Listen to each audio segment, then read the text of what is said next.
Pearce wins the free kick out of the ruck, and 50-metre penalty, and that looked a bit contentious. So Lauren Pearce will come in to kick the D's first goal, strike first blood.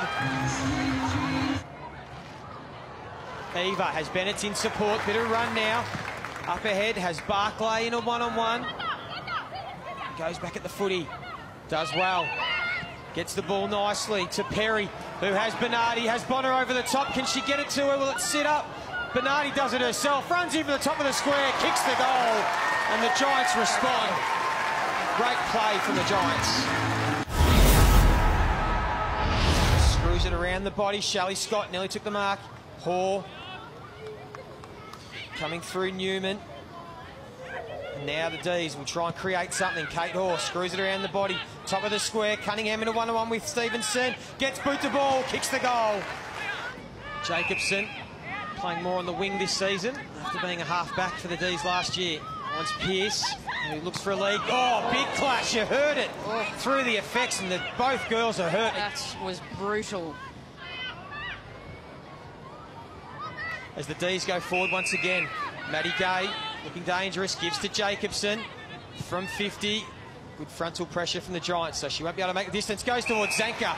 Terrific contested mark in front of a pack of four. Well, she kicked the second most goals in her under-18 year a couple of seasons ago. She's a proven goal kicker. Lovely. Strikes that one nicely to Eden Zanka.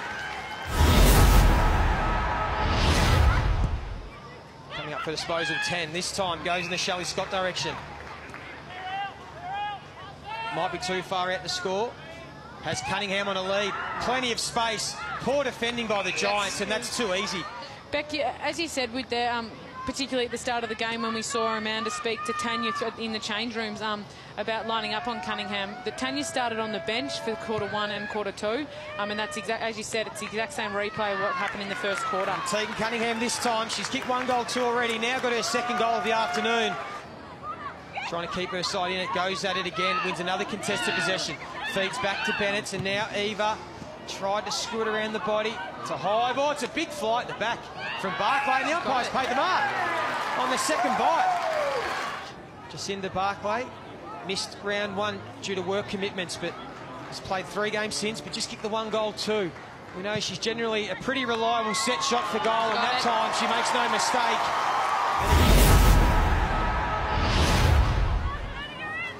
Melbourne are happy to clog the footy up at the moment. Right, a free kick's been plucked to Melbourne from the out-of-control umpire. Coming up for disposal, number 18, Maddie Gay. Kicked the 2 behinds, both been relatively simple set shots from about this position on the ground, straight in front, so she learnt from her previous mistakes. She has this time. She kicks the first goal of the final term. Here's Paxman just continually working herself into the game after a quiet start. Jacobson been really good this afternoon. Hanks towards Cunningham, gets the arms out in front, and the free kick's awarded. 2 goals, 2 this afternoon. Tegan Cunningham hits that one beautifully. Oh, Tegan Cunningham being the best forward on the ground this afternoon, kicks her 3rd goal. We just touched on the younger girls really outperforming today, but I think this quarter by Karen Paxman's actually taken her up to the 2nd highest possession. And the bounce will work the way of, look at Paxman, all on her own. The only D that worked the length of the field. Cordner, Patterson in for her first game of the year, so she'll look to keep her spot in the side as the free kick will go Edmondson's way. And Melbourne might get one last chance with a free kick on the 50-metre line. And a 50, so the D's will get a bit of extra percentage. It was even at quarter time. And since then, they've kicked 7 goals to 1 on the siren as Tyler Hanks seals a really impressive victory away from home for the Melbourne Demons.